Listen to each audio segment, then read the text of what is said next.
We're starting to record right now. Welcome everybody to the CMO Bernstein Masterclass online. It's 6 o'clock and you're on time. And a few other people are going to be joining us. Jamie of Bernstein is going to make a special appearance. And we're talking about the Maestro film. And Yannick Nézet-Séguin is a great conductor, music director of Metropolitan Opera and Philadelphia Orchestra, among others. I think Dudamel is probably the heir apparent in terms of New York Philharmonic music director and social impact. But in terms of technique itself, everybody can hear me, by the way. Yeah, I think Lorenzo just joined us. Hey, Lorenzo. So, ciao, ciao. So we got one more. Hey, Debbie is joining us all the way from Taiwan. Woohoo! Hello, Debbie. Welcome back to the show. Min Chao is Jonathan is coming on. Everybody's coming on. Okay, we're gonna have a full house pretty soon. So we're talking about the film Maestro, and it's really rather prophetic because yesterday was the premiere on Netflix, and Jamie Bernstein, who is so prominently featured in the film herself, played by Maya Hawke, who's the daughter of Ethan Hawke and Uma Thurman. She plays a very big role in the movie. She had a big part as a consultant on the movie as well. And she'll be talking a little bit about that and about other things when she joins us in about 10 minutes. And it's going to be great that all of you are going to have a chance to meet Jamie, and she'll know who you are. She has a list of everybody who's here, and she'll be able to give some comments, take some questions, and then she's got to run. But that'll leave us the time to talk a little bit more in detail about the symphonies themselves. But speaking of, it was interesting. There were little quotations of the symphony, especially Age of Anxiety, in the movie. But we were talking about Bradley Cooper's conducting technique. And if Bradley Cooper was in Bucharest or any of the other places where I'm teaching, I think I would have given him some good advice. But I think part of it has to do with, by the way, you see I'm wearing my Bernstein shirt. Part of it has to do with the fact that his body language. Lorenzo, for example, we've talked about this. You're a tall guy, so you have to be very careful about the positioning of your hands. And most of Lenny's conducting style was from his elbows and his wrists, conducting, subdividing, doing things like this. Of course he would make all of this gesture, but a lot of it was just here. And he got a lot of that from Charles Munch, from Fritz Reiner, just using the baton in this kind of way. When you see Bradley Cooper doing these kinds of rotations and really uppercuts like it's a boxing match, you can tell it's Yannick Nézet-Séguin's technique, because that's exactly what it is. The only problem is Yannick Nézet-Séguin's only 5'7", 5'7", and only 1.7 meters. And Bradley Cooper is 6 feet tall, and he's 185 meters. So it's a big difference in terms of body size. And that has a lot to do with where he was conducting. But we also have to take into consideration, there's a guy who loved to be a conductor, wanted to be a conductor, became an actor, dreamed of being a conductor, plays a very good chef in one of his movies, and now he's playing a conductor. So I give him a lot of credit for that. But if he was online right now for this masterclass, maybe he'd learn a little bit more about the music that he was trying to conduct. Though it's not Mahler, but we will have a Mahler masterclass in 2024. So you'll be looking out for that with one of our great maestros. So all of you, I just want to say a few words. You are, by registering for this masterclass, by subscribing to the others, you are going to be receiving a copy of my book, Lenny and Me on Conducting Bernstein Symphonies. I'm going to send that as a PDF if you haven't gotten it already. And you'll be, of course, registered for Joanne Falletta's Respighi, Fontana di Roma, Pini di Roma masterclass on January 17th. That'll be free. So that's going to be a lot of fun. I think we'll have a lot more people there because it's free. So, I think that for any of you who are going to be studying and preparing and just appreciating Bernstein's music, this is going to be an interesting masterclass for you. We're going to try to go for an hour, maybe a little bit over an hour if you could stay.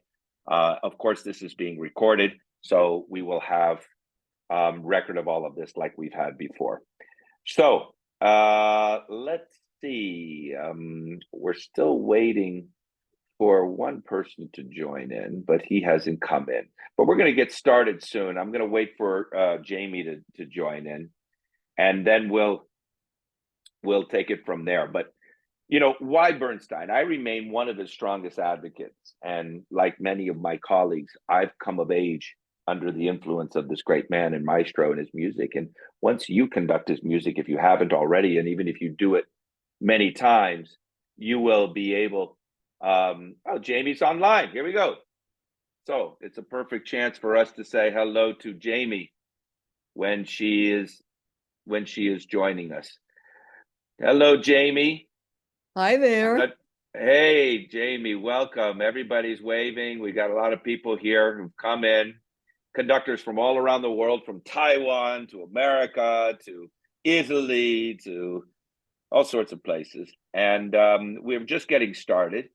I'm letting everybody know that why we're doing this, because as you know, and here I have the evidence, I remain one of Lenny's strongest advocates. And like many of my colleagues, as I said, those who are here now and many others who are on the podium as we speak, I've been greatly influenced by his music. I've had the chance to conduct it all and record a lot of it, and even be the principal conductor of the Bernstein Centennial at the Pacific Music Festival, which he founded in Japan, at one of his many festivals that he founded. So we're going to talk a little bit about this. What makes Bernstein's music so special to hear? What makes it so popular? What makes it joyful to play? What makes the music so American, if you can say that? What makes it even so Mahlerian, given he was really one of the great Mahlerian conductors? What makes it Jewish? What makes it difficult? What makes it drive critics crazy? Probably drove you and your family crazy a little bit too. What is the difference between Jeremiah and his Kaddish Symphony, despite both of them having a liturgical basis? What is the relevance of his Age of Anxiety, and with the odd and quote, and what makes it timeless but also topical with the events in Israel today?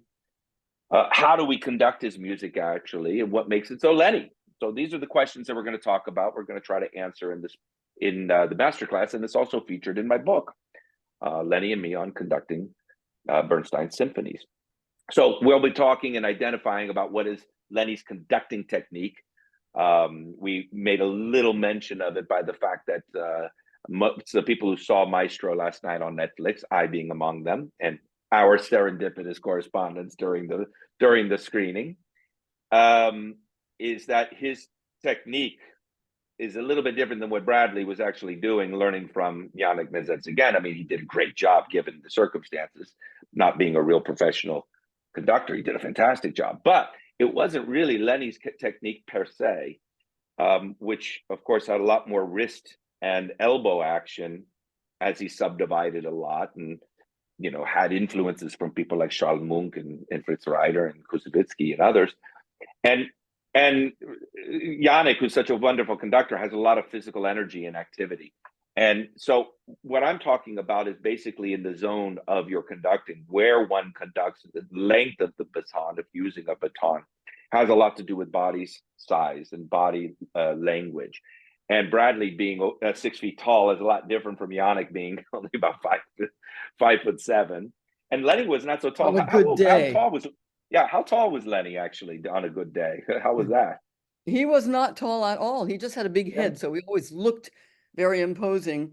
And the line that was most often spoken backstage after a concert was, "Oh, you look so much taller on the podium." And of course, really, if he hunches his shoulders, which he often did, he had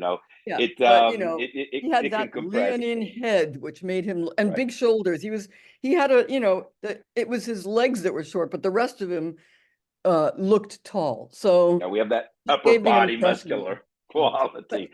But, he was probably about 5'8" on a really good day with his Cuban heels. Other themes that we're going to talk about is about love, because as Lenny often pointed out, it's so central to understanding his music, and without this understanding, one can never conduct his music. And we hear in the new movie Maestro a famous quote from Edna St. Vincent Millay that's echoed often: "If the summer doesn't sing in you, then nothing sings in you, and if nothing sings in you, then you can't make music. So we are conductors, and music sings in us as the summer shines in our souls. And so we're going to try to discover what Lenny says about this in his symphonies, as I said, based on my book. But everybody's going to get their free access to Joanne Folletta's Respighi Master Class on January 17th. And it's my way of saying thank you to all the people who have registered. There's going to be a lot more in 2024. We rescheduled the Puccini Masterclass with Frederick Chaslin.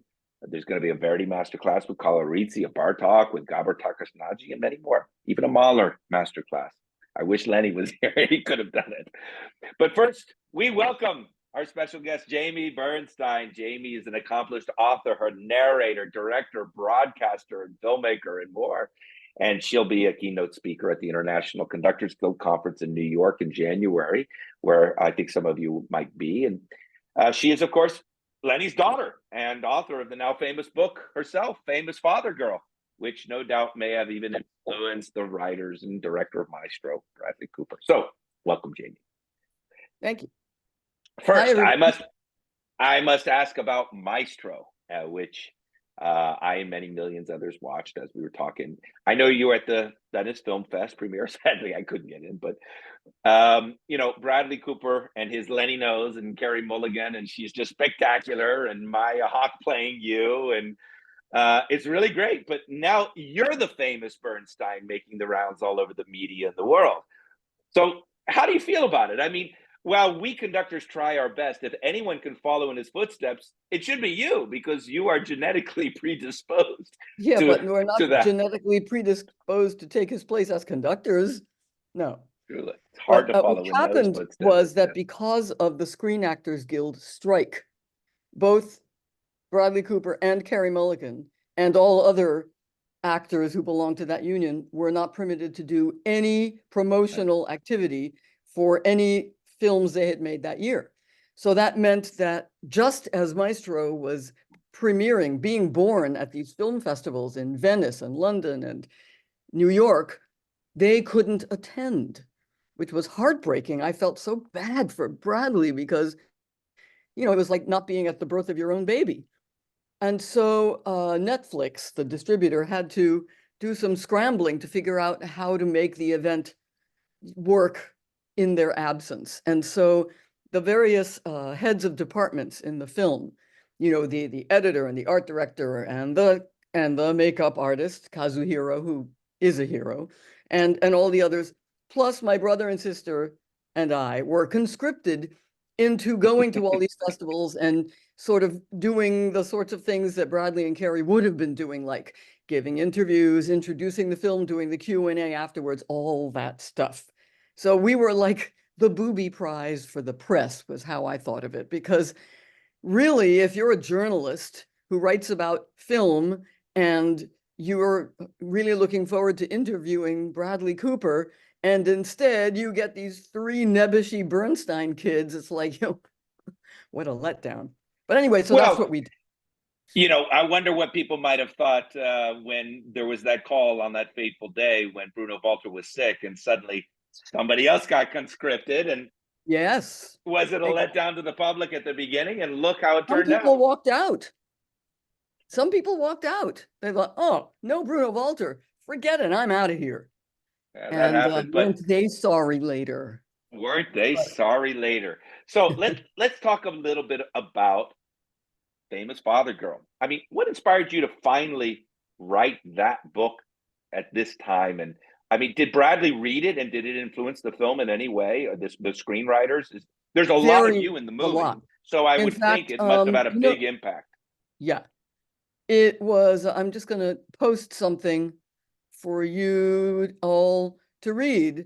So what happened was that I was constantly asked, as our my brother and sister and I are all constantly asked, to, what was it like? What was it like growing up with Leonard Bernstein?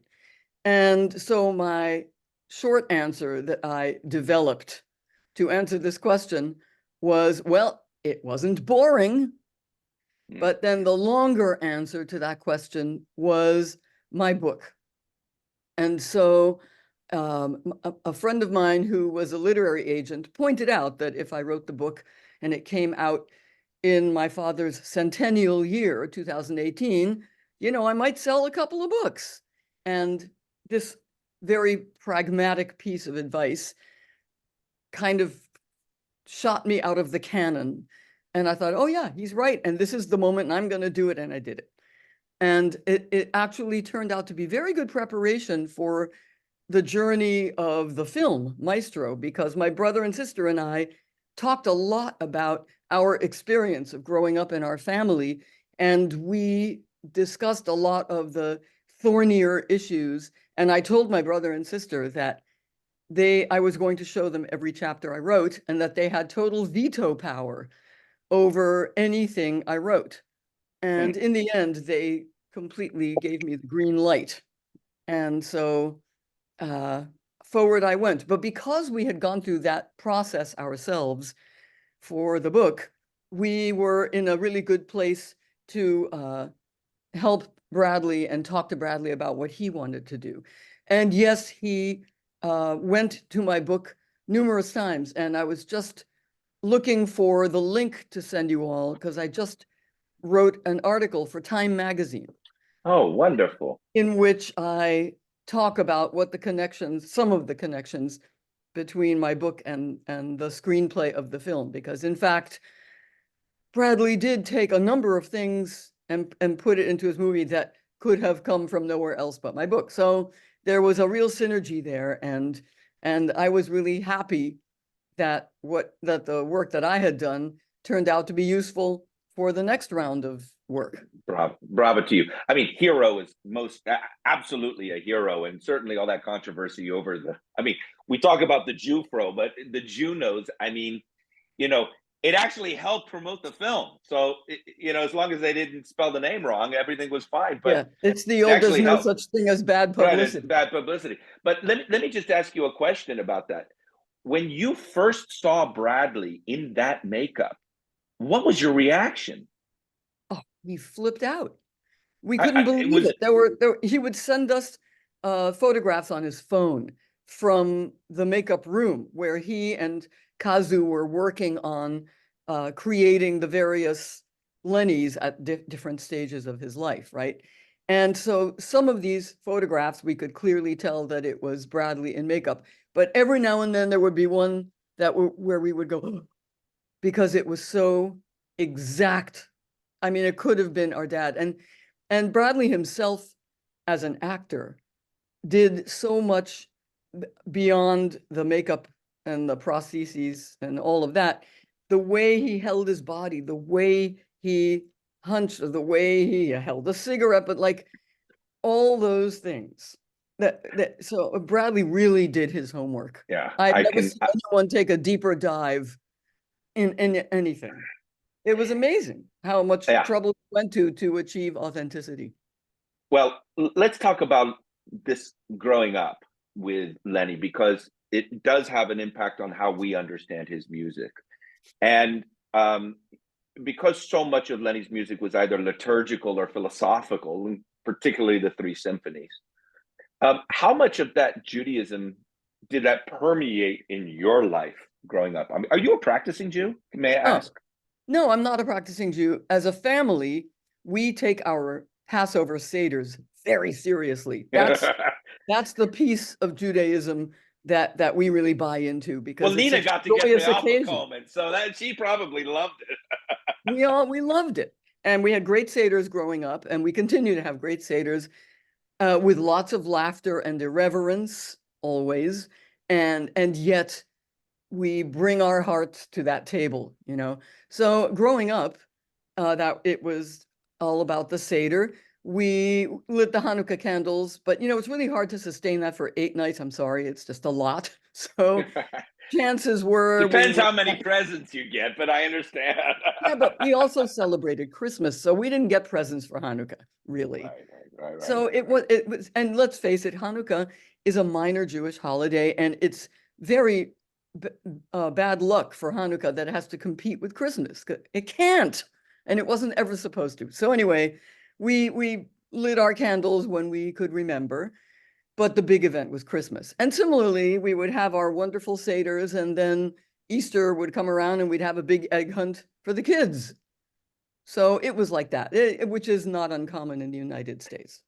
Sure, of course. But it is such an important part about Lenny's music, how Well, much the this thing is, if I can Judaism. just add Yeah, that, you know, these family rituals were not the place where my father really expressed his spirituality.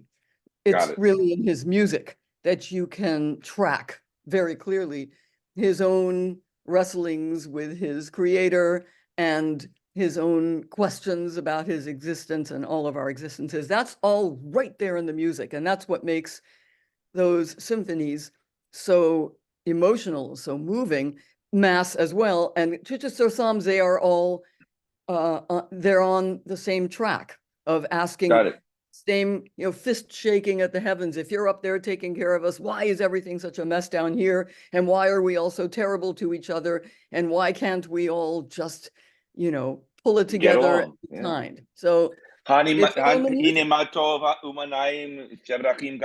It's the same as Allah mentioned, werden Bruder. It's the same message being said. So Well, because Beethoven was doing the same tussle in his music. he They're also had fighting. a glass in his hand all the time, and we have no idea if Beethoven smoked a cigarette either. But I wouldn't have been surprised if he did something. Look, I need to ask you a very important question before we get started on our discussion about the music, because in fact, I'm going to start with the Third Symphony with the Kaddish, because it's not only the one that I know so well, having recorded it, having performed it all over the world, as you know, both with the Bernstein original text as well as Sam Pizar's text. Those of you who are online, if you don't know about the Sam Pizar text, just let me give you I'll talk about it a little bit after we speak with Jamie. But he is an important name, no doubt, as the youngest survivor from Auschwitz. And there is a history of Sam Pizar, who grew up as a very important man, even in the Kennedy cabinet, in the policy of economic policy committee for JFK, who ironically, after JFK was assassinated, Lenny dedicated the Kaddish in his memory. But today, the Secretary of State, Antony Blinken, happens to be Sam Pizar's stepson. And so there is a timelessness and a topicality to the symphony that maybe we might not necessarily have even expected. But I think that what I want to ask you about, Jamie, is that there's a third text to the Kaddish. You wrote one. You are a prodigious writer. You also contributed to your father's opus in a variety of ways. We actually made the Bernstein beat together in Seville. And I'd like to know what inspired you to make your own text to the Kaddish. Was that an invitation to do so? Was that your own voluntary action? How did that come about, and what relevance did that have to your the narration of the music? It was so not my own idea. It was James Conlon's idea. And he invited me to narrate the existing narration at the Cincinnati May Festival. And I said, no way. I will never do the Kaddish narration for many reasons, but one of them was that the very first line of the narration is, "Oh, my father," which is supposed to be addressing God, but how embarrassing it would be for me to say those words and everybody wondering, who is she? Is she talking about her dad? That just seemed so impossibly embarrassing. Was there any truth to it being actually about Lenny talking to Sam, to his father? Well, I mean, we don't have time to get into this, but my father's fist shaking at his creator was very much intertwined between his spiritual creator and his biological creator, and that was an interlacing of questions and anger. So yeah. Anyway, so I told Maestro Conlon, forget it. And he said, well, write your own one, write your own narration. And I said, oh, all right, I'll see if I can get permission, because I was sure I would not. And then I would be free of the obligation, right? And then to my astonishment, I got permission. And then I was sort of stuck with the gig. But the other thing was that I really had a problem with Kaddish.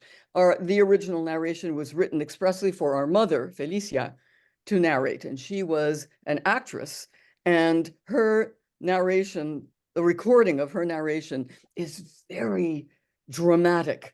And Latina.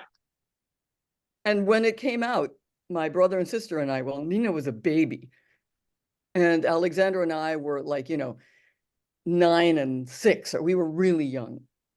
And so we couldn't bear to listen to our mother's melodramatic voice on that recording. It just gave us the willies.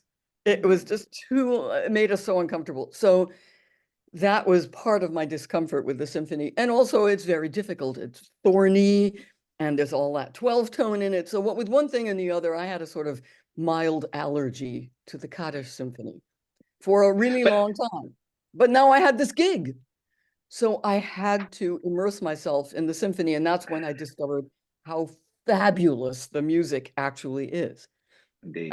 So it was a blessing in disguise that I had to do this narration of my own. And when I added my own narration, what was I going to do or say? And I wound up adding another layer, another sedimentary layer of argument with my own father. And this is very Talmudic, because in the Talmud, this enormous centuries-long written Jewish tome, the rabbis from one generation write something, and then the rabbis from the next generation write, square around that text, and then there's another generation of rabbis that write around that text. So there are these sort of concentric squares of argument. So I felt that I was in that tradition, adding my own argument with my father, and my argument with him was, why do you insist on writing this incredibly difficult, thorny, alienating music when I know you want to write a tune? I know you want to write a melody. And of course, the most difficult passages in Kaddish inevitably lead to this gorgeous, blooming melody. And so I really felt that I was taking what I was saying right out of the music. It wasn't like I had to shoehorn anything into my argument. I felt it was right there in the music. That's fascinating. That's what I did. That's interesting. Okay, last question I need to ask you. There's an incredible moment in the movie where Bradley Cooper portraying Bernstein is talking about the two different sides of his schizophrenic life, and where he is the conductor in the public sphere and the composer in the private sphere. And we all know that he struggled to have a larger output of works, though one might argue that, at least from my perspective, and I think many people would agree with me, for the most part, whatever he did do, he hit a home run, even Mass. So, which is, in my opinion, a great masterpiece. So, how do you, first of all, as his daughter, how did you experience those two different aspects of his personality, the public and the private, and what impact did that have for him as a conductor versus the composer? And to put a tail on that, you are a writer, you are a creator, you are a person that deals with the private and the public as well. Do you see a similarity between what your father experienced and what you've experienced? Yeah, nobody ever asked me that before, but well, I know you, Jamie, so I'm asking you. So there we go. Well, it's absolutely true. He identified his issue very clearly in that interview that he gave, where he talks about it being almost like schizophrenia, where there was the side of him that was connected to people and very extroverted and communicating and being with, orchestras and audiences and parties and playing the piano and just being that exuberant, people hugger that he was. But as a creative artist, it has to be, by definition, a solitary task. And he actually hated being alone. And so what would happen is that he would be on the road, let's say on tour, conducting and having the total extroverted conductor, communicator life. And then he would come off the road and he would have carved out 6 to 8 weeks in his busy schedule in which he would have no conducting engagements and he could finally sit down in his studio and compose a new piece, right? And so what tended to happen was that it would take about 4 or 5 weeks for him to simmer down and also dump everybody else's notes from his head so that he could start to find some notes of his own.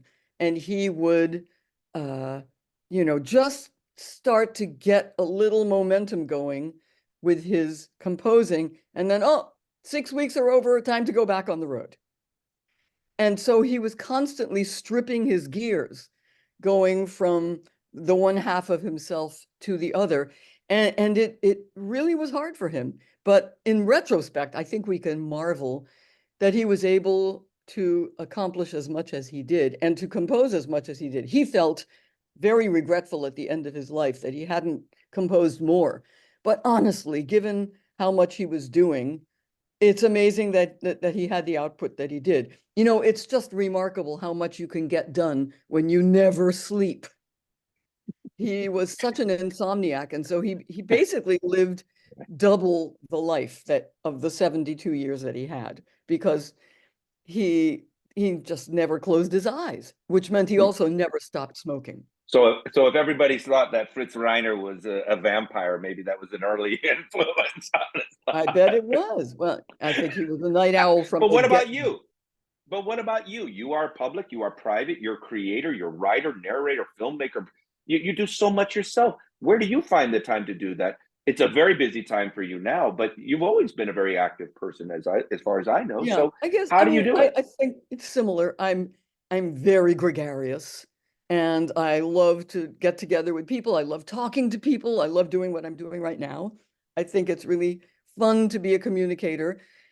And I love being by myself. My father didn't, Mm, but I really love it.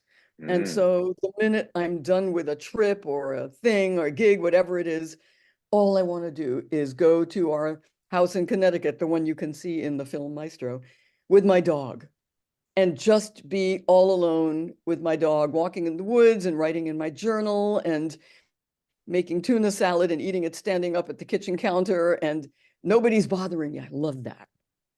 The So, tuna salad, again, the tuna, just like in the movie where she's holding him and he says, I smell tuna and cigarettes. oh yeah, that's funny. You got that taste. Okay. Our That's family funny. theme.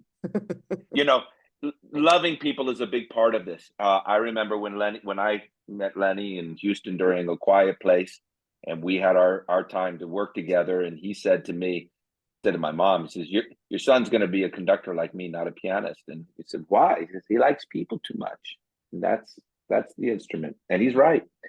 Yeah. So, And I have to say that Bradley Cooper, it turns out to be very much like my dad this way, and that he wow. brought that same vibe to the making of his film that my father would bring to conducting an orchestra or whatever the enterprise was that he was in, that it was all so full of love and open-heartedness and all embracingness. And my brother and sister and I didn't particularly get it at the beginning that Bradley had this quality that was so similar to our dad, but it turned out he really was like that. He was that guy that, hugs for everybody, very emotional, easily brought to tears, the whole thing. We were astonished. So it turned Well, out he was the right guy for the job. He really was. and you are the right person to talk to us right now. I think we're all just amazed by what you're sharing with us, this kind of inside backstage pass with you. So, Jamie, I know you got to go, and we just have maybe a few minutes. Does anybody have any particular question that you'd like to ask Jamie at this time? We've got some wonderful conductors who are with us, winners and prize winners of our Bucharest Music Institute masterclass and competition. We have also everyone from Wendy to Min Chao to Mike Chang, Lorenzo Padrin, Jonathan Snowden, John Moon, Enrique Valde, Debbie Quo. They're all here. Debbie has, by the way, been studying with Marin Alsop. She was admitted as a fellow at Marin's workshop. So does anybody have a particular question that you would like to ask? Now is the time. Any questions? Any questions? Jonathan. Okay, hang on. You can unmute, Jonathan. Here we go. All right. Well, am I audible to all, first of all? Just want to, Yep. okay, very good. I see nodding heads. This isn't a particular question, but I just wanted to say for anyone here who has not read Famous Father Girl that you should run, not walk, to the closest bookstore. I attended an event that you did, and I guess it was 2018 on your book tour, and I read it then, and I've subsequently listened again this year to your narration on Audible, which is also lovely. And so it really, anyone who wants to get that kind of behind the scenes feeling of what it was like to just live in that ethos and in that energy of Bernstein and in that unique family, you got to go read the book. So it's just a bravo. Thank you, that Jonathan. shout out. Your commission is in the mail. Oh, thank you. I'm waiting for it. Any other question? Anybody? Okay, Jamie, I just want to say, who is it? Who's asking? There's one question right here. If in it's the chat. possible. There we go, Lorenzo. Sí, certo. Yes. So, I imagine that you listen to Bernstein music before and after. Like, did that change over time, the way you listen to his music? How did that feel? Like how does that impact you on a personal level, on a musical level, to listen to his music, as soon as he wrote it, as soon as it was premiered, and maybe 20 years later? That's a really good question, because wonderful. It takes a long time to digest a work of art that is, dense and intricate and complex. And so it's definitely been a lifelong process of discovery to get a deeper understanding of our dad's works. And over the years, my favorites change. I've become a huge fan of Serenade, which is it's a sort of violin concerto. It's just the most delicious piece. I love it. I've also had a tremendous evolution in my relationship to Mass. And of course, I already talked about how much I changed in my relationship to Kaddish, Symphony No. 3. So yes, there's definitely a process of morphing and evolution that happens over the years. Plus, after our father died, and we found ourselves missing his physical presence so very much, we quickly figured out that listening to his music was the next best thing to getting a hug from him, because his love is in his music. And, if he could have, he would have hugged every single person in the world. That's the kind of guy he was.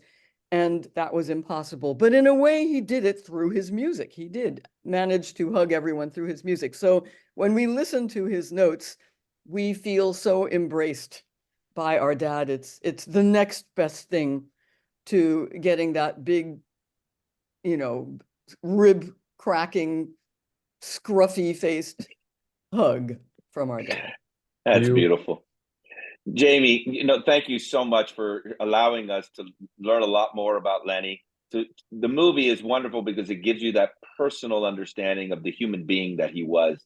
He's a god to us all, but I think, and for many people, he's a myth. But the movie makes him very human, and you make him very close and intimate to us. We would love to call Lenny our friend the moment that we're on the podium, and it's not just the music of his that we might conduct, but it's all the music that we might conduct, knowing that Lenny might give us a little bit of a tap on the shoulder and say, "You're doing good. You're doing good." Great. Well, I hope you will get a chance to conduct lots of Bernstein music.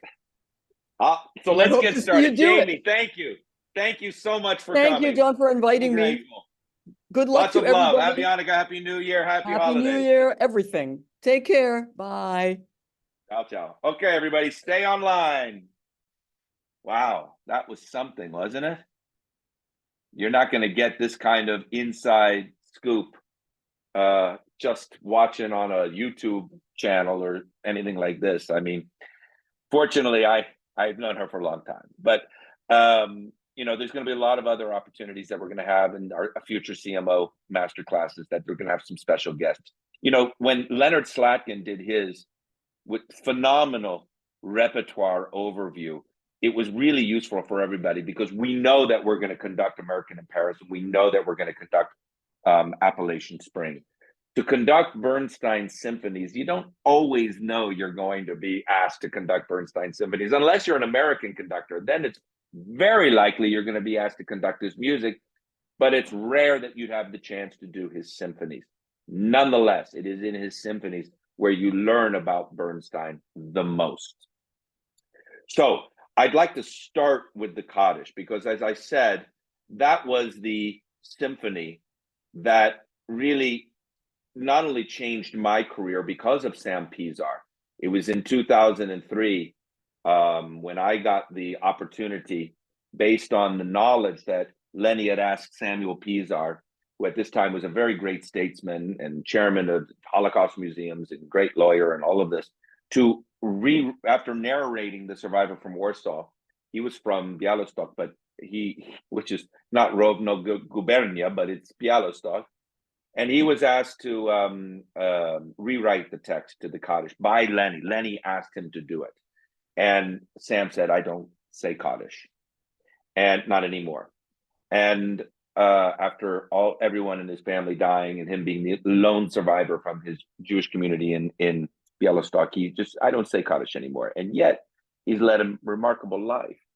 And after 9/11, Sam, being such an important statesman, decided he had to do something. He had to make something. And he was told by Christoph Eschenbach, who was music director of the Ravinia Festival and my mentor, that he was reminded about this time when Lenny had asked him to rewrite the text. And Christoph knew about it because Lenny would go and try to compose. He was very close with Christoph. I mean, they were both gay, but he would go to Christoph and Eustace Franz's home in Tenerife, the Casa de los Músicos, and he would try to do some of the composing in those 6 weeks where he would be all alone. And so Christoph knew about it, and he asked Sam Pizar for a Bernstein cycle with the Chicago Symphony if he would rewrite the text. I got the commission to conduct that third symphony and to work with Sam Pizar to be able to do this text. And I worked with him for 3 months. I became very close to the family. As a result of that, I'm very still close with the family and with Secretary Blinken. But this Kaddish is very important for a number of reasons because as Jamie was pointing out, it was his musical essay and textual argument with a father God. But it was interrupted by that assassination of John F. Kennedy. And again, I remind you, Sam Pizar worked in the Kennedy cabinet, so it's rather serendipitous. It is a symphonic oratorio in the tradition of Mahler. In fact, it is his Mahler 8 or his Mahler 3. It is for a huge chorus, children's chorus, soprano solo, narrator, enormous orchestra with the percussion. And it's an expression of love. It's a Kaddish, a eulogy for the people, for humanity, for his lost father. It's a catharsis of emotions unexpressed during his life, and in the end, a desire to return to the father, passing through all the stages of loss. And if Lenny did not feel that his last symphony was not in parallel with Mahler's Resurrection or the Eighth Symphony or the Third Symphony, the orchestration and the intention would say otherwise. It really was his Mahler approach. It's injected with a lot of Israeli rhythms, which was so important to him. He spent a lot of time in Israel. You don't see that in the movie Maestro. Lenny was, of course, an honorary citizen of Israel, conductor of the Israeli Philharmonic. And you hear a lot of Israeli rhythms at this moment in the music, much more than even in the Jeremiah. There's a lot of Shostakovich-influenced melodies, Hindemith harmonies, Mahlerist dimensions, 12-tone music. But beneath all the references, there's Lenny's voice. And that's what we're going to talk about, a voice that was perhaps his clearest in this work, integrating all the elements of his previous symphonies, concerti references, and theatrical works into a Gesamtkunstwerk, not to make the Wagner comparison, but that's exactly what it was. It was very ambitious, perhaps even too much so. The music is incredible. It is very, very powerful. But as Jamie even said, the speaker it can be a little bit abrasive, and not just the content of the words, who is having an argument with his father or with God, but Felicia screaming can certainly not necessarily be the kind of thing people would want to just put on their CD player or their album player and just listen to. But speaker is not necessarily a normal thing for a composer, but we find it very often. Sprechstimme and other narrative works, like the Schoenberg Survivor from Warsaw, like Copland's Lincoln Portrait, and they were certainly influences for Lenny's decision. And so my feeling is that The Kaddish is his greatest work, because not just because I did the premiere with Sam Pizar, I've done the German translation, Italian translation, the English translation many times for the original. But I do believe that Sam Pizar's text is probably the most powerful, and it's the reason why it's still being performed today, because it's timeless and topical. The Pizars, his daughter or his wife Judith, are narrating it. I'm doing it in Cagliari in April. I'm doing it in Bucharest in next October with the Romanian radio, because they had the large hall, the large size, and they had the choir, etc.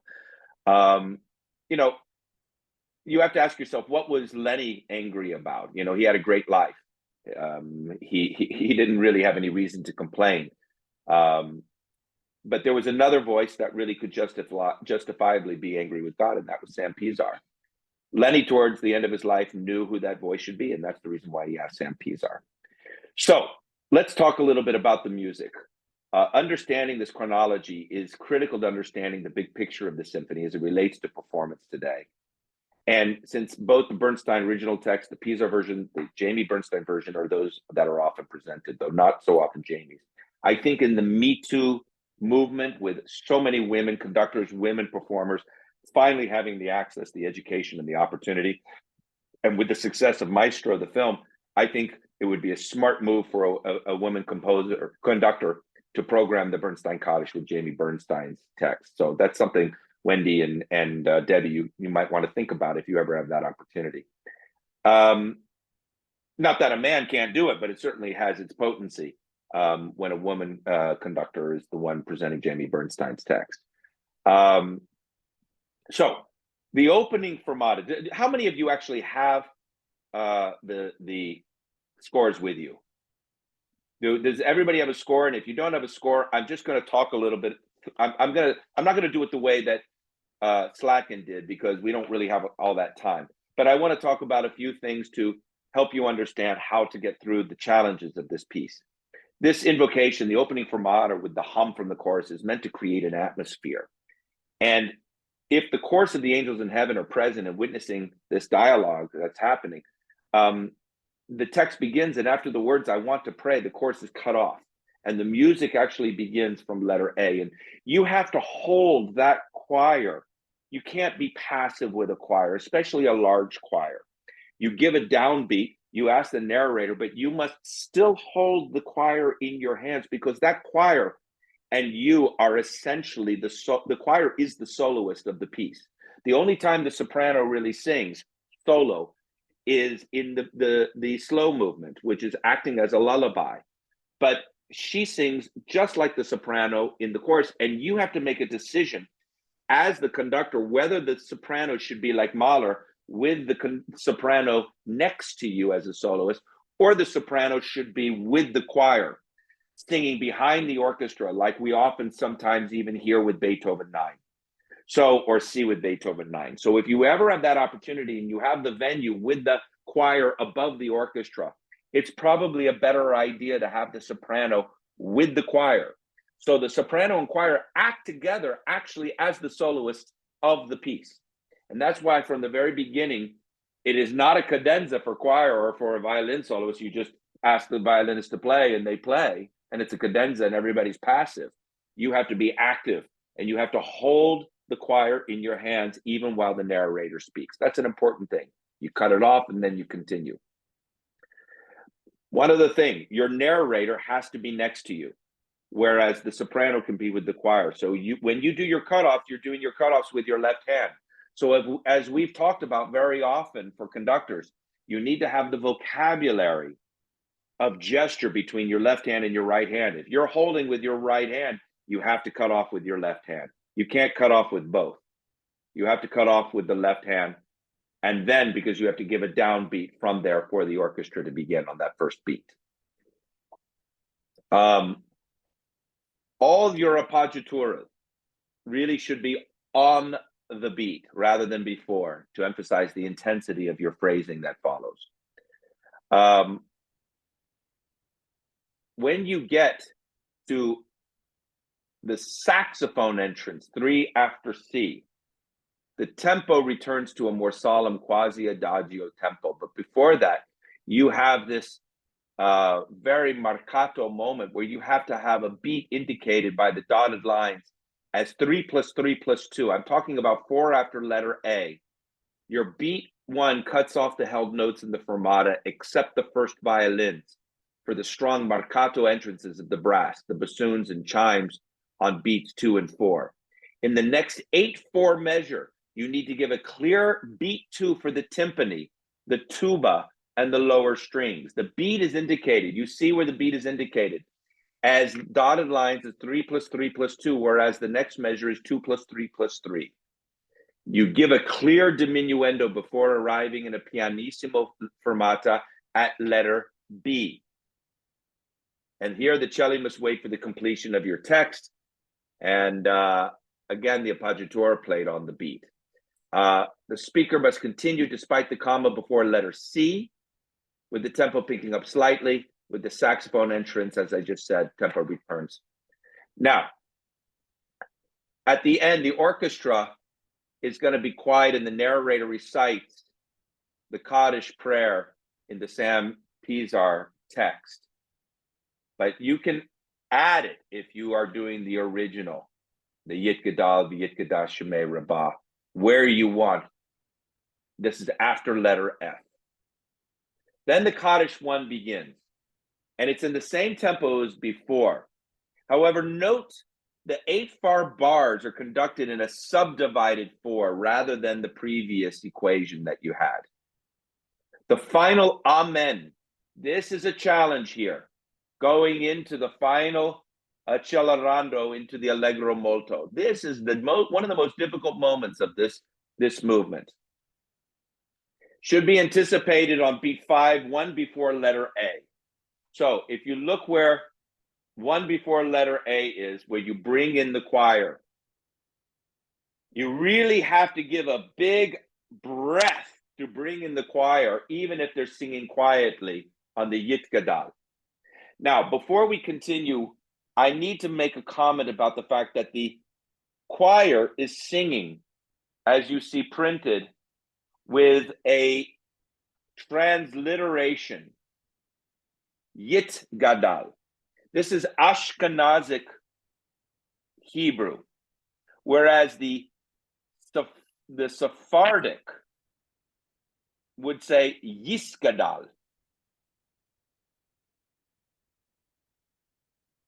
And you must be aware that depending upon where you perform the piece, you may need to have a rehearsal with the choir to help them understand that while this was written in this particular transliteration, if you are in a particular country where the Jewish community might speak in a different transliteration, you might want to ask the choir master, do you do an Ashkenazic dialect or do you do the Sephardic dialect? That's very important to understand in terms of Jewish transliteration.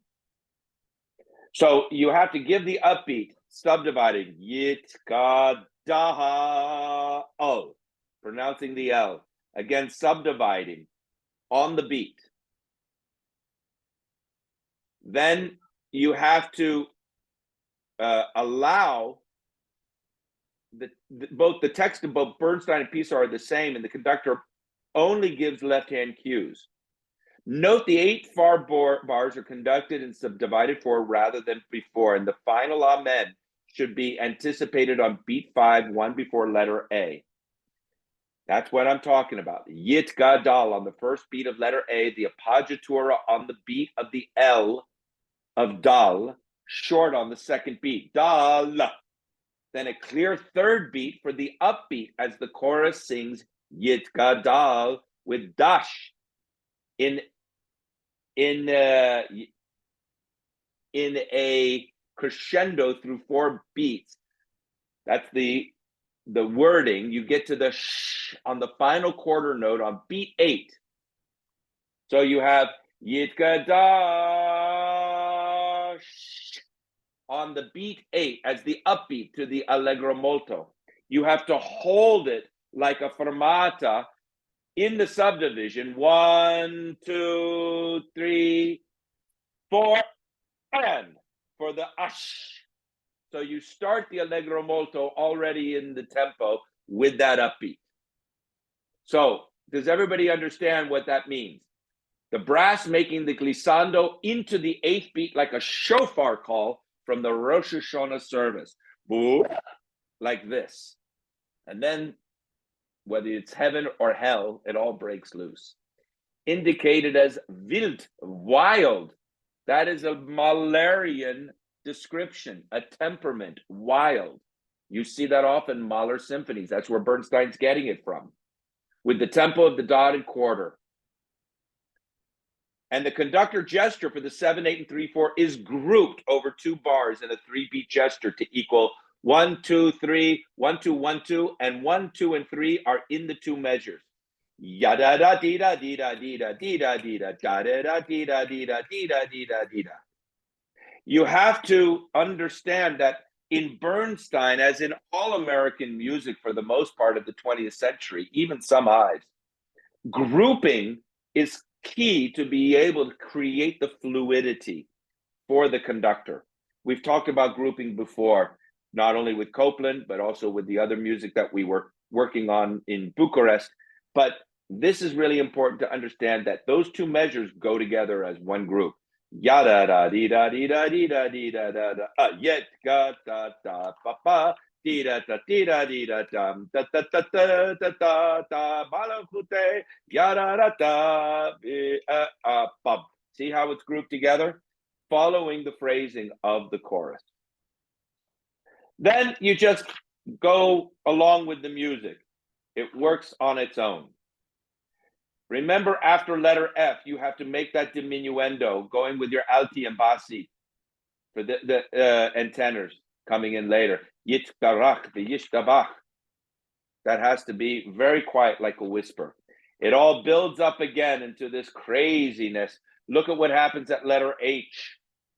These held notes between your alti and your bassi to your tenors. Hold them, hold them, hold them. But on 4 after H, on that downbeat, they have to release it in order for them to take the breath for dekudesha. And you have to mouth the Hebrew transliteration with your choir. Otherwise, they're not really sure where they're supposed to be or what they're supposed to do. All of this pretty much goes on its own until you get to letter M for Maria. You must turn to M Maria. You have that craziness from letter K, all in 3 and in 4, leading into the tenors. And when you get to letter M, you have to subdivide that in 6, especially for your brass. Bim, bum, bim, bum, bim, bum. Like a Hindemith chord, like a Shostakovich chord. Then back into 3 a tempo, where it's wild again. Even 1 before wild, on the 2nd beat, you bring them in. After the 2nd beat, up, up, up, up, up. Viyemeru, viyemeru. And then you're in 3 until the end. Amen, amen, ram, fermata. So that goes back to a moment of this narration before you go back into the same pattern. You end ratatatam with the same wild tempo. In the Din Torah, this is the 2nd movement. You have a very complicated beginning, and this for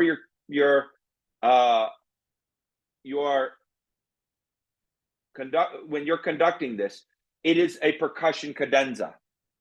You have to rehearse this separately, and I do not suggest that you spend a lot of time with this because you have this a cappella choir.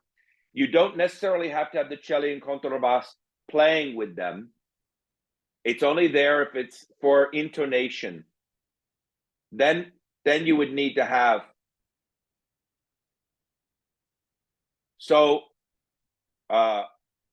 when you have the, just one second. Okay. When you have the Din Torah choir coming in, it's the same thing where you have to give a good upbeat for your choir, following the pattern in 6. When you do for rehearsal technique, you actually will begin your orchestra at the a tempo after C. So from C, you do those 2 measures of fermata, and you're really beginning with the a tempo here. This is where you're going to start rehearsing your orchestra. Don't waste the time with the percussion cadenza at the beginning. Do it at the end. Say, I need 5 minutes, percussion, you stay. You end early and you let the percussion work on that. It's a very difficult moment because you usually don't have enough percussion players for it. So you have to negotiate with your percussion players who plays what, and you need to know who to give. Now, there is a very difficult moment at letter D where you have these rubatis and accelerandi. This is the hardest moment of this entire movement. The orchestra explodes in a beat of 6, each note accented and in crescendo. It returns to the percussion cadenza with powerful statements with each beat. But at letter D, the musical exposition begins in dramatic Shostakovich fashion, with tenuto notes played by the strings and the agitato undercurrent in the percussion throughout. The music reflects the struggle between man and faith, this wrestling with God. At 2 after letter D, the 3rd beat is emphasized with an accelerando and then held back with a strong 4th beat. This push and pull is the essence of that battle. It's like Michael and Lucifer waging war, but this is man and his spirit, man and his God. Each measure continues this tug of war until finally at letter E, the tempo moves forward, written avanti, as the strings fight out for dominance until the fanfare trumpets of heaven declare victory, and the percussion returns as if it were a dream. This is extremely difficult to control, the accelerando and the rubati. Where you really need to have clarity is that on those 3rd beats of these accelerandi, you have a very good upbeat into the accelerando of the 3rd beat. 1, 2, pa, pi, pa, ta, ta, ta, ti, ta, ta, ti. 1 and 2 and ta, ta, ta, ti, ta, ta, ta. You have to give a very clear upbeat into the accelerando. Pa, pi, pa. Then you can just be Lenny and pesante. Ta, ti, ta, ta, ta, ta, ta, ta, ta. But it's that accelerando which is very challenging. Okay? Now,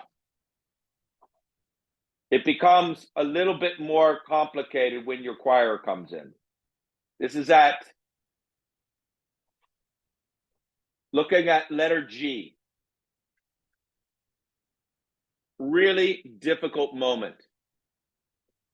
Where does the choir stand? Choir stands here with their amen in the doppio movimento. You must give a clear entrance.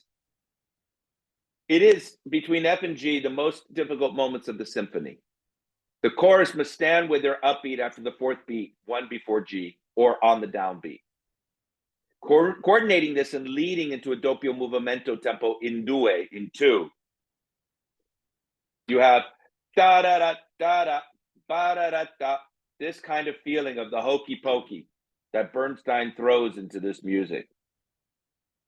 And you have to know where you're going to be in 4 and where you're going to be in 2. The allegro molto is suddenly subito in 4, naturally. But this foxtrot, at H, is important. It's as if the ghosts and phantoms are dancing with exaggerated crescendi and diminuendi portraying a haunted danse macabre of lost souls. Really fascinating. There's a swing to the music that is instinctive until 3 before letter K. Getting an orchestra that's not American to swing, you know how difficult that is. And even when you do have an American orchestra, it's not always easy to get them to swing. So you have to do a little Lenny dance for them to show them how to do that foxtrot, and they love it. They'll get into it. Look, I'm jumping ahead because we're running short of time. If anybody has questions, you can always send them to me. You're going to get back into this at L with the adagio, but that same pull and push and pull of tempo. Now, at the very end, the chorus is a cacophony, a separation from the spirit and from each other, a reminder of human nature at its worst. As the chorus makes its dissonant chanting and finally results in a repeated phrase in after a long diminuendo given by the conductor, the narrator can be cued for testimony. This movement is a chilling portrait of our nightmare of paternal destruction. So the next movement follows to a dream of youth, a dream of memory, but the dream is destroyed by a loss of maternal love as well. Keep in mind that you can be in your choir rehearsal, but each section of the choir, as it's divided among sections, they assign a leader who will conduct their own section in the choir according to the various tempi and meters that are in this chorus cadenza. So you have to ask for each one. Okay, soprano 1, soprano 2, alto 1, alto 2, tenor 1, tenor 2. You say, okay, let me see who's going to be the conductor of this, or you appoint the conductor depending upon who you have, or you and the choir master can appoint that conductor. And you do all of that conducting with them, or they show you what they're doing. You say, good, that sounds good. Usually they prepare that very well in advance. But you let that person conduct it. But again, you stay with them, hands out. You give the diminuendo as needed until the very end. Now the Cottage 2. This is the beautiful lullaby.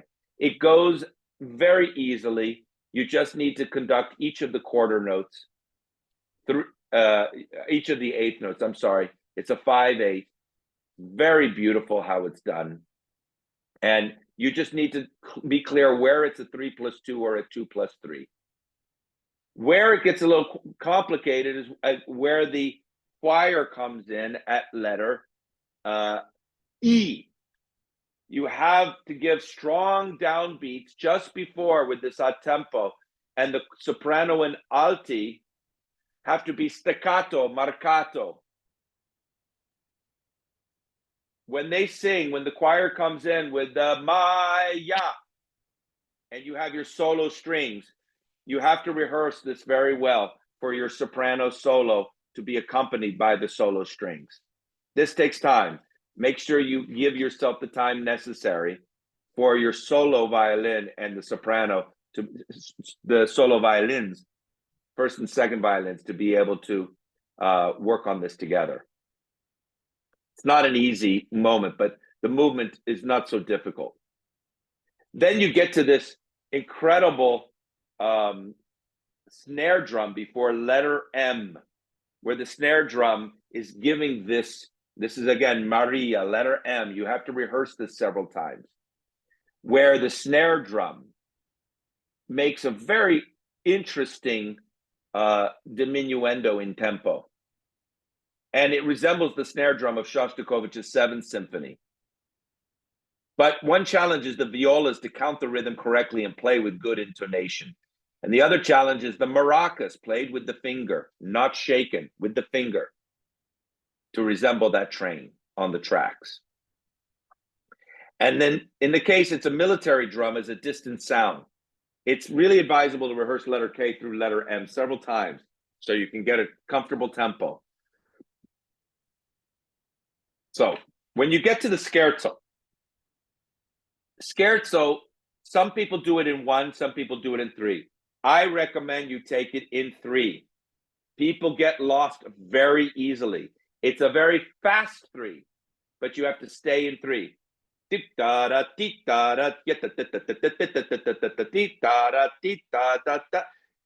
you try to do it in 1, it's all over the place. even though the feeling is in one, like a waltz, but it is a Totentanz waltz. Presto scherzando, sempre pianissimo, mio Dio. So you have the contrast between legato phrases in the winds and the dry pizzicati of the strings. It's again reinforcing duality of human nature. Imagine Scherzi of Shostakovich combined with the masquerade paintings of the surrealist expressionist painter banned by the Nazis, James Ensor, and then you can understand. You have to cue your narrator as necessary. Letter B, the winds play a very dry staccato phrase. They have to really be marcato and staccato. Craziness continues through letter C, the marcato pizzicati. At letter E, you have to cue your narrator. All your tremoli have to be in tempo. Be careful of your intonation, especially on the high notes of these glissandi and these tremoli. Then it carries on. You're pretty much staying in 3 until you get to some of the legato phrases before L, for example, or at K. You can be in 1 in these. It depends on how well the narrator is narrating. But then at L, you have to go back into 3 again. So it really depends on you. You have hemiolas in your first violins just before L. Da-dee, da-dee, da-dee, da-dee, da-dee, da-dee. You have the legato in the second violins. And then you have letter L, you have to be in 3. So you can emphasize hemiolas and then go back into 3 again. That's very easy to do. Now, let's look after letter R. Very important moment. You have to really give cues here into letter R, into this big wild moment again at letter R. The music explodes and you have another articulated hemiola starting 2 before the letter S. 1 and 3 and 2 and boom. Again, emphasize hemiolas. Both Shostakovich, Tchaikovsky, this is Russian music at its best at this moment. Trombones, like in Tuba Mirum, recall the requiem, and strings are violent despite the misurato rhythm. Bernstein is composing a thick, and therefore it's very thick, and you need to be careful about your dynamics without losing intensity. Remember, volume and intensity are not the same thing. You got to hold back more a little bit after T, and after the hemiola, 5 after letter U. Finally, orchestra must hold the chord at 12 after letter U. In order for you to be able to bring in what is arguably the tune that Jamie was talking about, where your violas come in at letter V. Here you can be in 1. And from letter V, you're in 1 with this beautiful melody. When you get to the sostenuto, it's better to be in 3 with the articulated quarter notes. And finally, you're in Kaddish 3. This is your Mahler moment with children's choir. Requested as boys from Bernstein, but usually it's a mixed children's choir. They can be overwhelmed by the orchestra, so positioning of the kids is very important. You know, orchestra can play only forte, not fortissimo.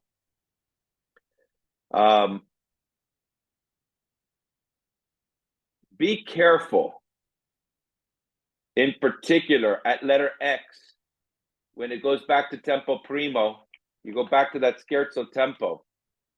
But you're going to go back into 1 right before. Why? Why? Because it's what the music is asking for. Da da dee da da ba alla breve. Da da dee da da dee ba da. Grouping the measures, just like I told you before. 2 measures together. 1 measure of 3 in 1. The alla breve in 2. So it's a 5 measure, 5 beats grouped over 2 measures. So that poco ritenuto, one before Y, and da da dee da da dee, da da dee da da dee. Very easy to conduct at that moment. That fades away. We go back into our ending with our melody again. The choir will fade you out with its fugue. We get to the finale. You guys are incredible. We've done this in just 20 minutes. I'm so impressed.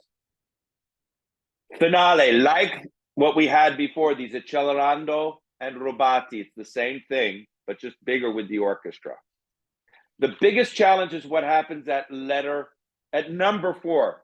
Be aware that these are numbers now, not letters in the finale.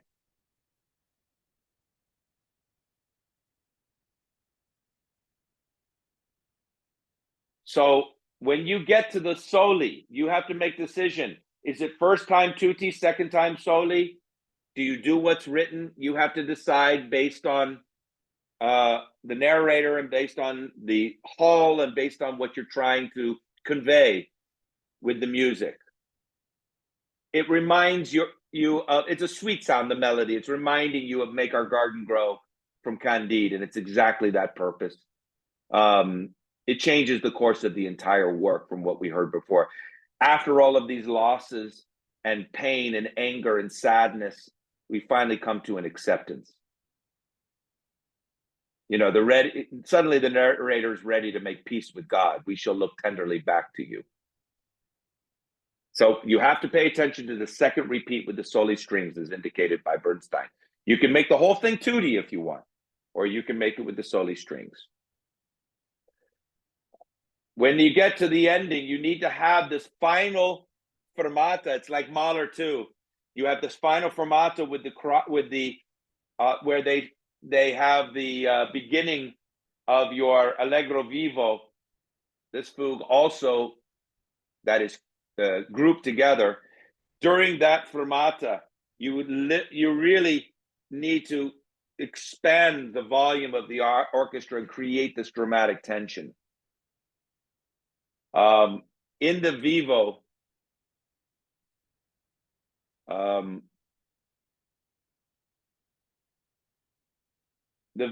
you group it. It's not so different from America and West Side Story. 1, 2, 3, ratata, ranta, ta ta ta ta ta ta, ratata, ta ratata. So you just need to find where you're going to place your emphasized beats. Aparita ti ta ta, apapira ti ta ta ra ta ta ti ta ta ta ra ta ta ti ra ta ta ti ta. This fuga. Make sure you give a very clear downbeat for the vivo to start this tempo. And then it kind of goes as it goes. When you get to letter E with the kids, la la la la la la la la la la la, it's bim bum from Mahler. You carry on. When you finally get to the marciale, hold back the tempo. 1, 2, that's letter H. Again, grouping the measures. Hold it back like a real marching band. Finally, you're going to come to letter P. Letter P is for problem, in my opinion, when it comes to balance. The orchestra is asked to play fortissimo, the harp and piano con tutto sforzo, the horns, bells up, trumpet solos, etc. Yet the choir must still sing and be heard, and they are singing rather low in register. So you need to be able to, the conductor must, as for the same intensity from the orchestra, ask them only forte, because you have to really bring it out. One measure before Q played non ritardando. Non ritardando. Then at letter R, do not do it in 1. Most people do it in 1. It's a mistake. It gets thrown off here. Stay in 3, a very round 3, so people understand where they breathe. Because if you're just 1, 1, 1, 1, nobody knows where to breathe and it gets lost. stay in 3. Then bring your timpani, boom, boom, boom, boom. The GP.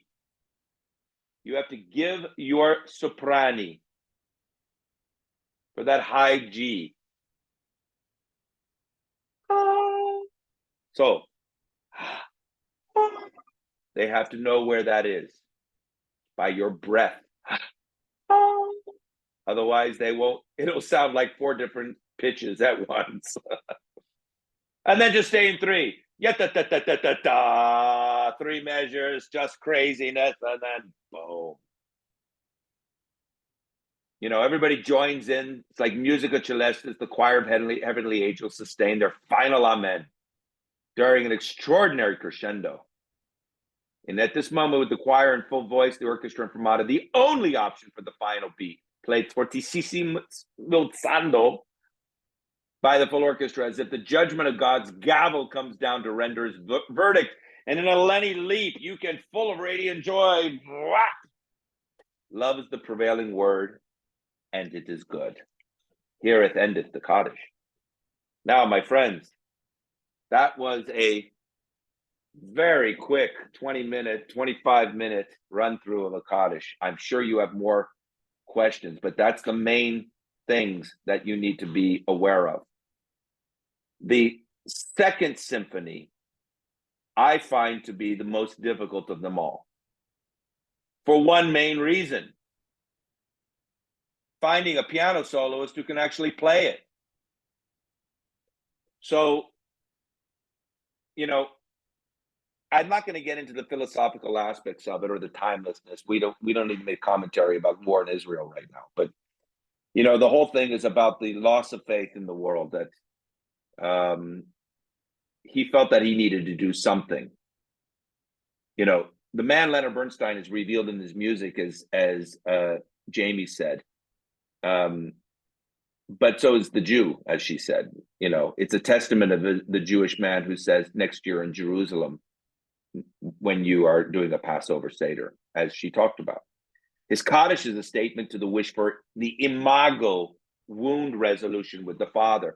And the age of anxiety is Lenny, the mature musician, the Mensch, to use a Yiddish word, who with Shostakovich, Mahler, Hindemith, Copland references, not to mention some Harlem bebop, are his inspirations and muse. It expresses that emotion we all feel, that indefinable but resolute realization of our loneliness. The anxiety that he really writes about is, as Jamie said, the anxiety of being alone. So how's it meant to be conducted? In your first part, this contrapuntal dialogue in the prologue, it's the self speaking to the soul in a soft plaintive four. You're just going along with your clarinets. Beware of the ritenuto. You always have to be aware of how these changes of movement, of tempi are made. But you arrive gently back to the timpani as an invitation for the piano solo to begin in variation 1. This is an opening, a gesture of cinematic, thematic material that will soon be developed with each variation.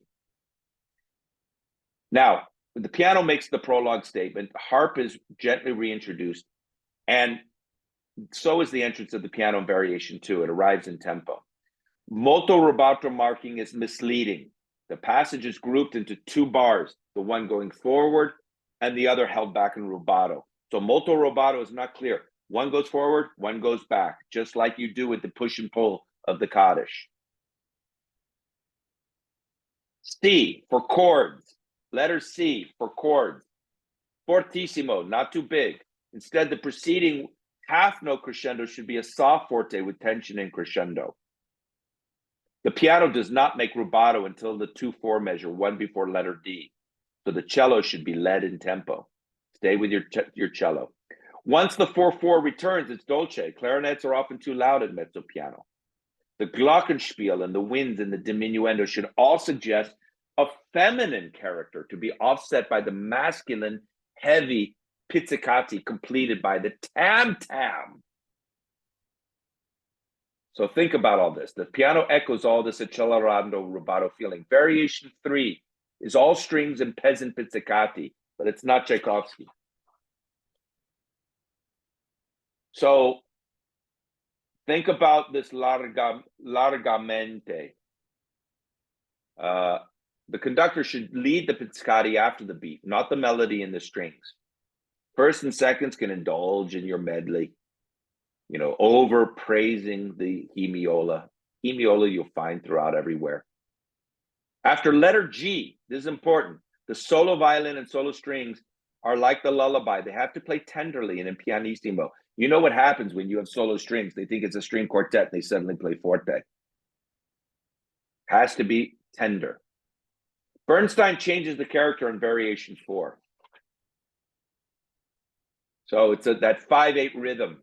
Again, 5/8 just like you had in the Kaddish. The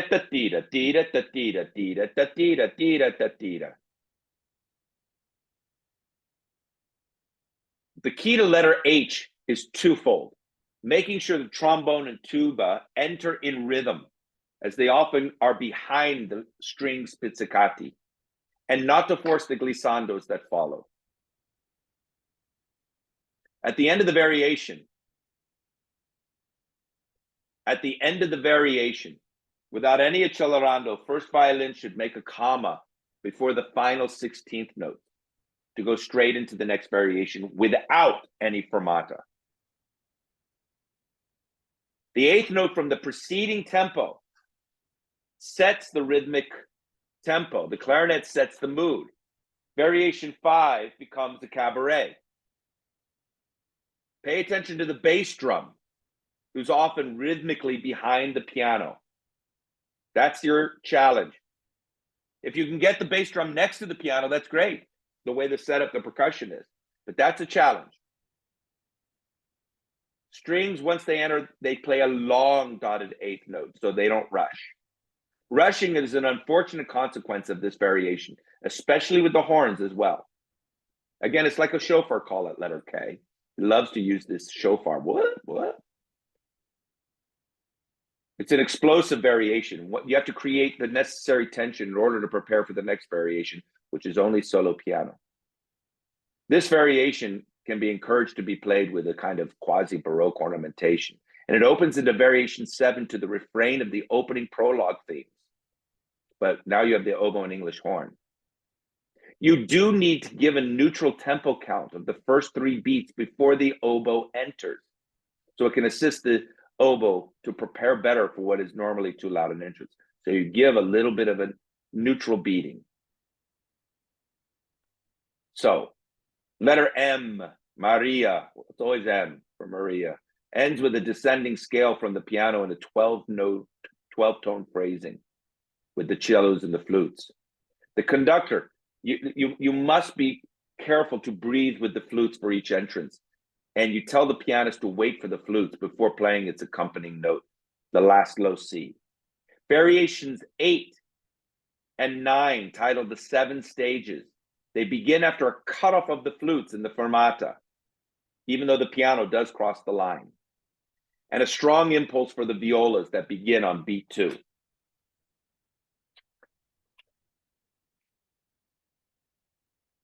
So, a cue for the entrance of the piano. 3 after letter P. 3 after letter P. You have to give that cue to the piano. They will often ask you to give it to them.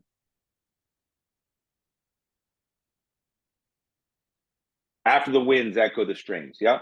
It's not until the violas return with the melody on beat 2 that a conductor must be careful to follow the viola triplets.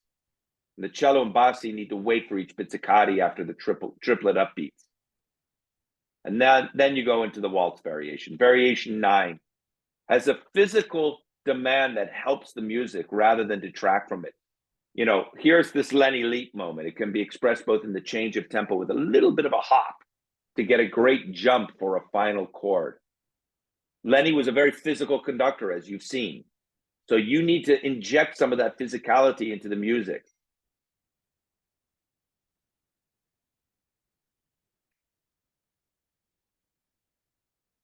So in this case, the upbeat with like a dance can establish the character of the new tempo in the waltz variation in 1.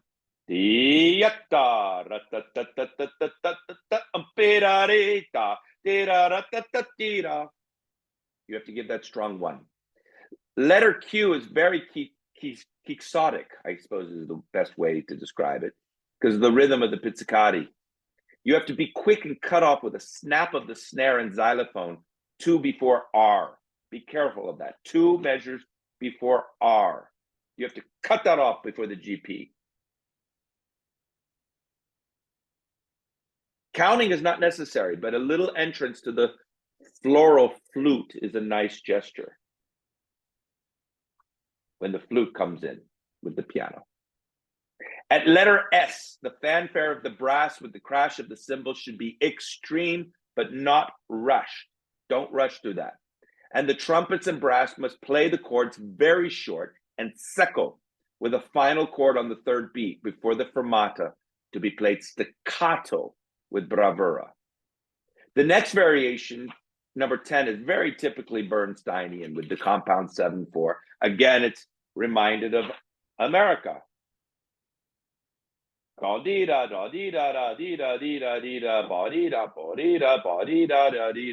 You can get lost with this. You know, it's like more of a bebop riff. The upbeat to letter T for the strings are in forte, but the conductor must insist on piano for the winds that follow. Also as a reminder of serenade. I feel the trick to letter U is to not, letter U now, is to not let, the trick to letter U is to not consider the 3rd beat of the 3/4 phrase belonging to the preceding 2 beats, but instead is the upbeat to the next half note. Remember, every bar is the upbeat to the next bar. So rather than putting that 3rd beat in the 3 pattern, use it as the upbeat to the next bar. The resulting gesture can be expressed more as a 1 and 2 and 1 2 and, with the upbeat to the next measure, the 8th note after the 8th rest, rather than 1 and 2 and 1 2 3, like that. So you don't need to beat the following phrases in variation 11. Non battuta can be applied. You just explain to the orchestra in advance that beating in 1 will begin 3 measures before letter V in variation 11. 3 measures before. That's when you start counting. So the pianist plays, but you start counting 3 measures before they come in for variation 12. Then you have your dies irae.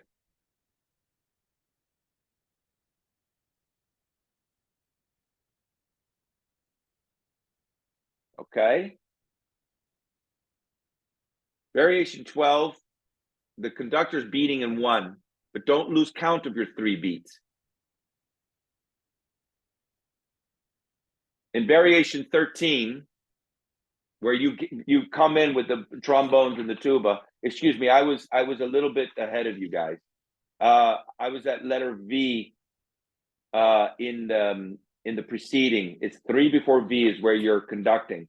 And then you have to give that upbeat into variation 13 for your 3rd trombone and your tuba.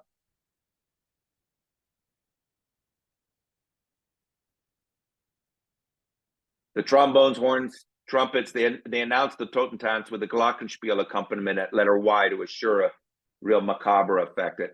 Variation 14 of the 7 stages continues the stesso tempo and becomes a bacchanalia. The sforzando in the sul ponticello strings at number 1, they need to be given, and 2 measures before number 2 leads into a rising crescendo of madness until the final dies irae theme is announced. Of course, you're thinking of the symphonic dances of Rachmaninoff.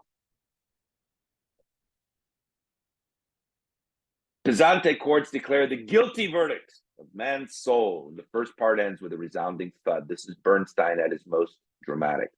In part 2, the dirge is really a very difficult movement. You know, each measure ends with a crescendo extending over the beat. Tension builds layer upon layer. The conductor has to give entrances to the piano arpeggio that leads the piccolo. And the piccolo screams, "Why me? Why me?" You're conducting in 6.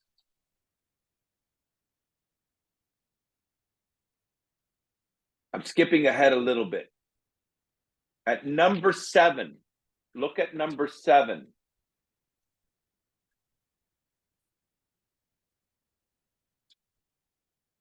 This is really hard here. The conductor must be ready to give a strong upbeat into the allargando tempo, articulating each 8th note if necessary.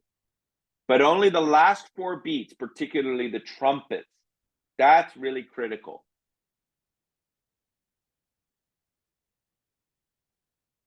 The first beat should be short, exaggerating the inverse hairpins in the orchestra. The first beat should be short. The 5th subdivided beat in this measure should be short with crescendo, creating a kind of pause for the entrance of the bass drum.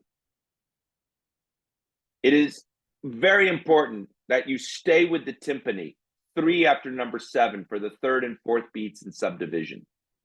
Stay with your timpani. The screaming trumpets and dissonance and pounding drums resonate with the reality we all live and die alone. That's basically it. So, how do you resolve all of this? Human life is not so nice. So why not just throw a party? And so Mahler has a drinking song, and Das Lied von der Erde, and so Bernstein has his mass. This is the jazz. With a flick of a beat, the percussion begins the rhythm section of the mass. What is essential for the conductor is to create the intimacy of a jazz club. The movement's only for solo jazz, bass, percussion, section 2, harps, celeste, timpani, and solo piano. You have to rehearse the mass last in this piece to allow the strings, winds, and brass to leave early. That's a key. Make a note of that. Mass goes last. This gives the conductor, you can focus on the rhythmic precision, balance the percussion with the piano, allow the contrabass solo, usually far from the rhythm section, to be integrated into the process.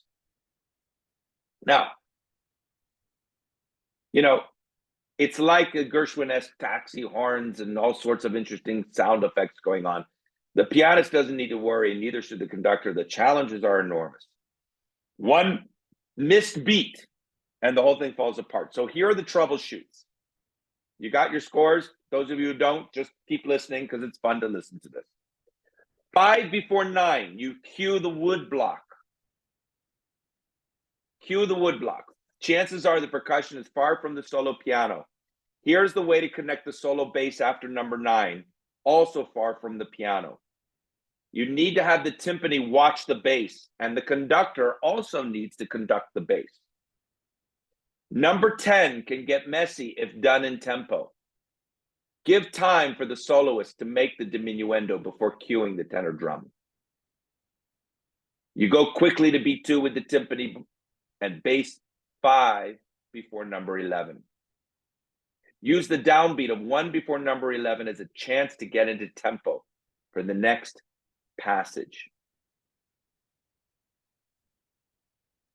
I'm going to skip a little bit ahead. All of this is going to be in my PDF I'm going to send to you. But the burlesque begs for dancing going into the epilogue. You have to calm down 2 before number 35 when the 2-4 plus 3-8 pattern starts again. When the mask ends in a drunken frivolity, night falls and the epilogue is announced with a big band brass fanfare with an echo of a solo poet, like a mirror's image. Lontano trumpet at letter B is like Gabriel's horn. The 3 pizzicati, the pizzicati 3 measures after letter G need a heavy gesture to measure the burden of loss. This is Bernstein's theatricality, but the solo cello only needs a soft reminder that we can still be happy. After letter I, give some bravura to the timpani without losing the noble tension in the strings. The final triplet in the measure before the piano, quasi cadenza, must be conducted in 3 with a fast cutoff. and the piano starts immediately.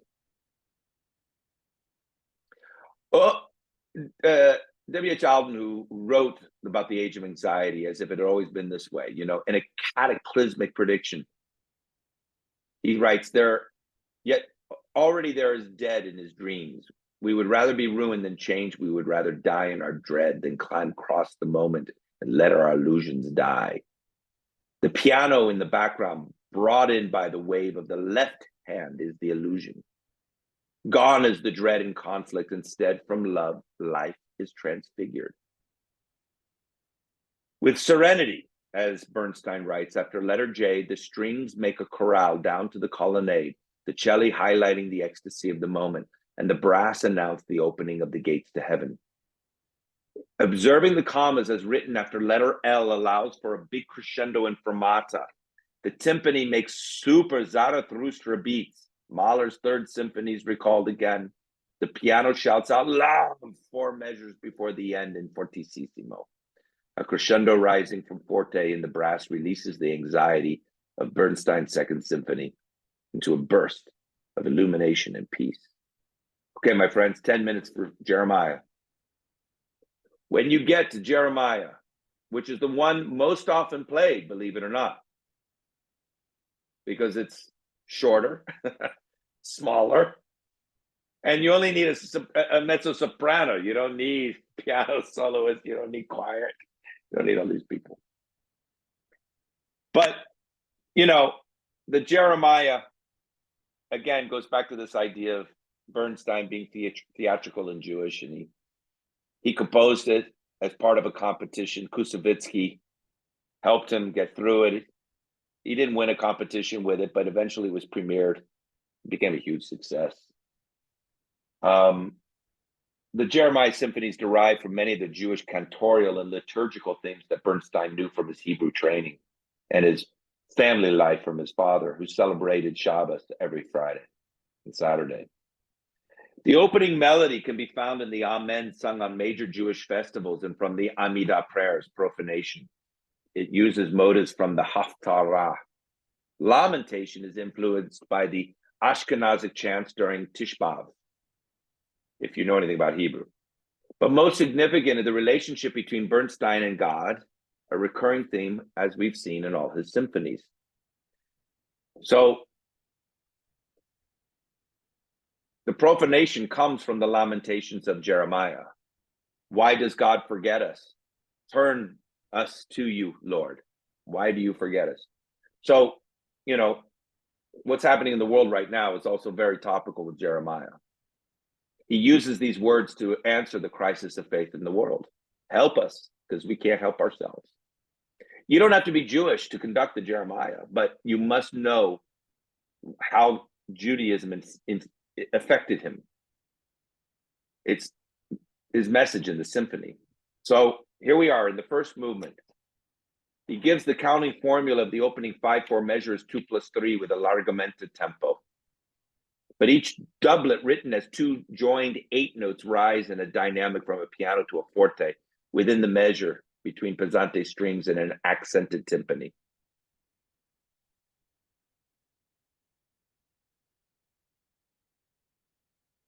After rehearsal number 2, we see a return also to the 2+3, as well as 3 after rehearsal 4. He even writes 2+3 for 3 after rehearsal 5. Despite your changes of beating, the gesture of sostenuto and sharp attacks for the brass and percussion must remain consistent. The role of the snare drum in the distance at rehearsal 6, number 6, reminds us again of the theme of war. And the flute melody is played meno tempo, reflective of all that happened. At rehearsal 8, Bernstein gives an unusual marking, non trattenuto, meaning not held or restrained. The melody must flow, always flowing. And the cor anglais instrument is very important. Both the trombones, like Judgments of Solomon and spiritual figures, and the English horn's prayer. These are important instruments to focus on for the liturgical meaning. So at rehearsal 9, Bernstein really begins the journey. We come to a regular 4/4 count with a molto calmato.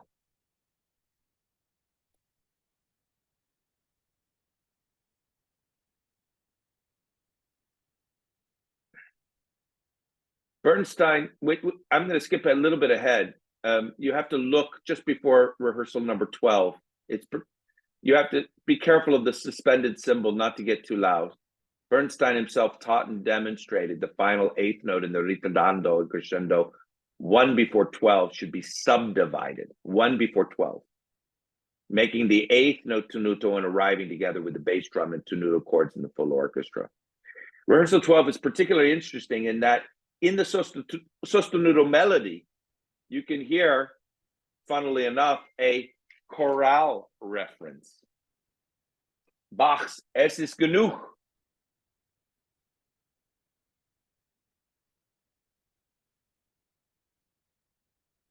So the theme of loss and crisis of faith is present in Bernstein's own setting.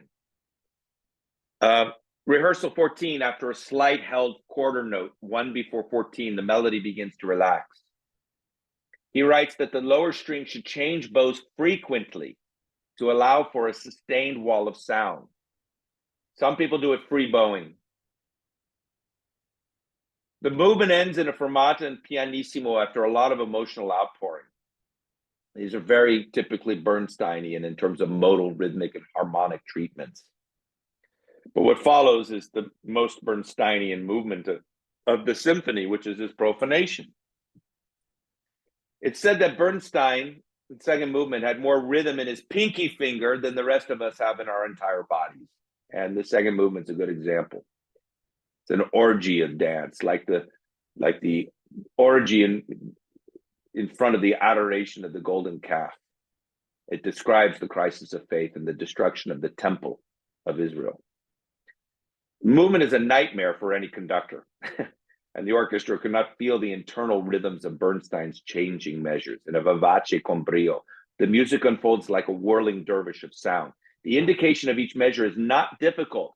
The 6/8 and 2, the 8/8 and 2 plus 3 plus 3, and the 7/8 beaten in 3 of 2 plus 2 plus 3, as Bernstein indicates, but holding it all together makes much rehearsal requirement.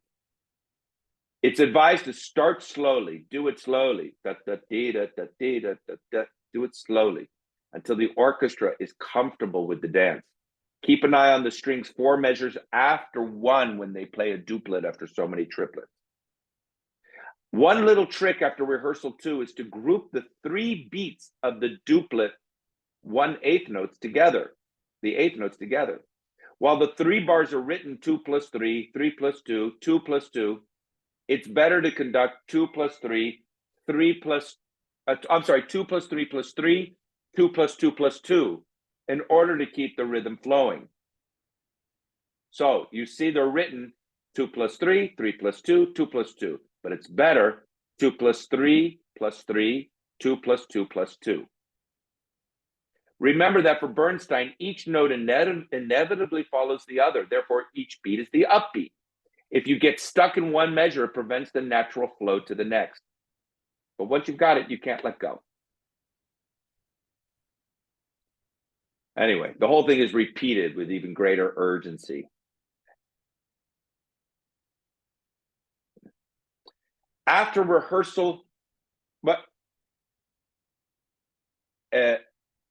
after rehearsal 14, you must cue each accented instrument entrance, from trombone to bassoons to horns to trumpet. The most important aspect is the rhythm. The rhythm of the 7/8 is read with a quarter note, one dotted quarter note, and again, a quarter note is beat 3. So 1, 2, 3, 4, 5, 6, 7. 1, 2, 3, 4, 5, 6, 7. If the conductor arrives to the second beat quickly, the tempo will remain steady. So tita, tita, go to your second beat quickly. 2 measures after rehearsal 16, the horns were, I'm going to skip ahead about this. You'll find all of this. Rehearsal 28, go to 28, presents new risks. Rehearsal 28. The cello and bassi must be given a clear entrance on the third beat of the bar. Then the violas in a 2/4. The horns on the second beat 2 measures later. And the second violins and oboes are the 3/8 2 measures later, followed by the first violins on the second beat, leading to a 3/8 measures, which serves as an anchor to what follows. At this point, 2 measures before rehearsal 29, the energy of the movement reaches its climax with horns marked fortissimo, molto appassionato. Bernstein writes, beat in 3, but the counting is different in the 2 bars. Starting 2 measures before 29, the count is 1/4 plus dotted 1/4 plus dotted quarter, or 2 plus 3 plus 3. The next bar, 3 plus 3 plus 2. This is where it gets tricky. Then at rehearsal 30, the jagged rhythms return, leading us to a reprise. The timpani is indicated to beat with maracas. Again, these maracas. West Side Story is never far, even though it adds an oriental flavor this time to the rhythmic dance. Strings and brass accompany this exoticism until the bass drum and brass announce the fanfare at rehearsal 38. The orchestra holds a collective breath for 1 measure, then explodes with a repeat of the main rhythmic 3+2 motive and a sfortissimo zando on the final downbeat of the last measure. The fermata is necessary after such an exhaustive movement, despite Bernstein's indication for attacca into the lamentation. You have to give a breath. Wait before the lamentation. Now, you add to the drama of the lamentation by asking the soloist to rise slowly with a slight upward motion of the left hand. Sometimes they can walk to the stage during the opening.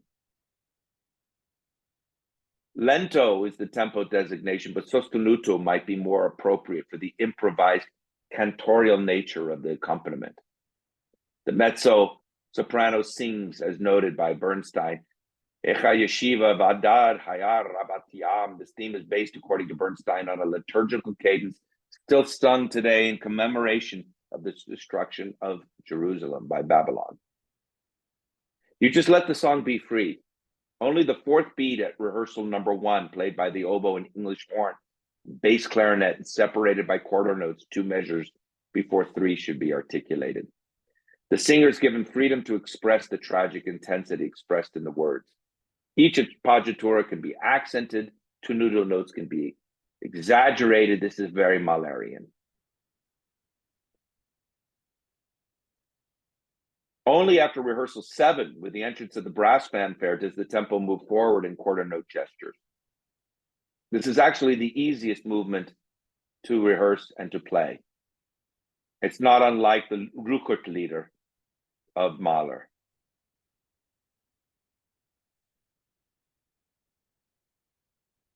Now, at rehearsal 14, the brass must also accompany the singer, who sings emphatically the words "Surutame carulamo," indicated as fortissimo, possible sostenuto assai, as loud as possible, including the subdivided 8th notes on the 3rd beat, 1 before rehearsal 14. At rehearsal 14, the brass must accompany the tenuto triplets on Carula, and the singer will sustain after 15 the words alti and subdivided 8th notes, with the orchestra arriving in triple fortissimo a tempo. This is Lenny at his most emotional. The strings and upper winds are subdivided alla Lenny, 1 before rehearsal 16. Subdivide. When you get to rehearsal 17, and the sforzando pianissimo with the lower strings on the words venu, the conductor, with the same intensity as the singer, must follow the holy word Adonai, meaning God, cutting off the horns and the strings after the 4th beat.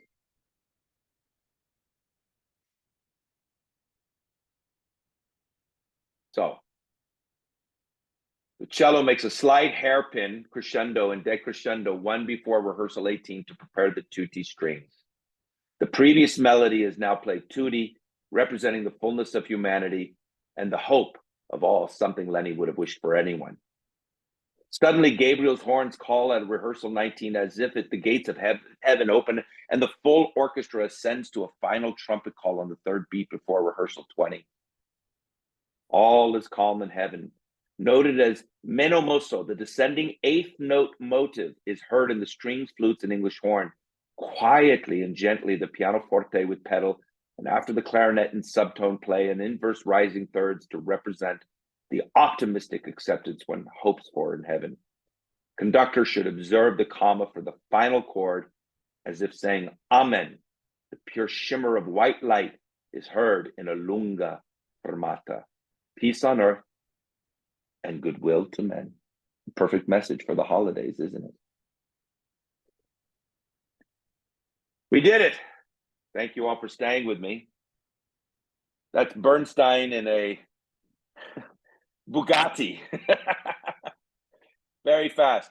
But I think you all understand what I'm trying to do. You're going to all get and receive the PDF, which explains everything in detail. So it was much better that we had that good 30 minutes of Jamie giving us that insight into the man and his music. If any of you have any questions, you're free to always email me or message me.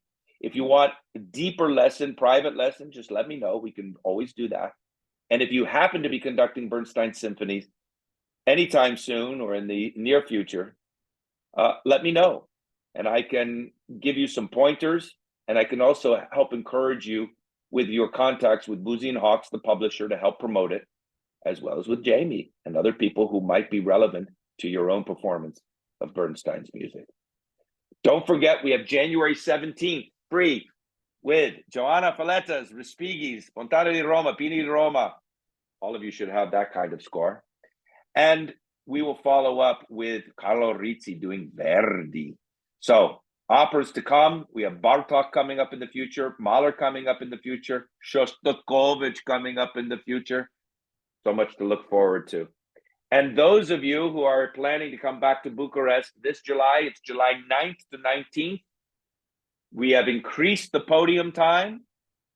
So it should be a lot of fun. And we're doing Tchaikovsky. So get in your Tchaikovsky mood, come to Bucharest, and we'll drink some vodka together. Zazdrovia. Or actually champagne, because after all of the Clicquot champagne was taken out of France during the revolution and brought to the Tsars who spoke French. So they got all that Madame Clicquot champagne, and everybody else drank the vodka. Happy holidays to all. Does anybody have any questions immediately related to what we've just discussed? Or can you send it to me in a message and I'm happy to respond, because I don't want to keep you past 2 hours on the Zoom. Any questions? As said the last line in Candide and the last line of Maestro, the film. No? Thank you all very much. The recording will be done. I'll send you copies. Keep in touch with me. Look forward to seeing you guys again real soon. Happy holidays. Happy New Year. I'll be on a plane New Year's Eve coming back from Japan. Thank you. Thank you all. Bye-bye. Thank you. Cheers. Cheers. Happy New Year. Thank you. Happy New Year. Happy New Year.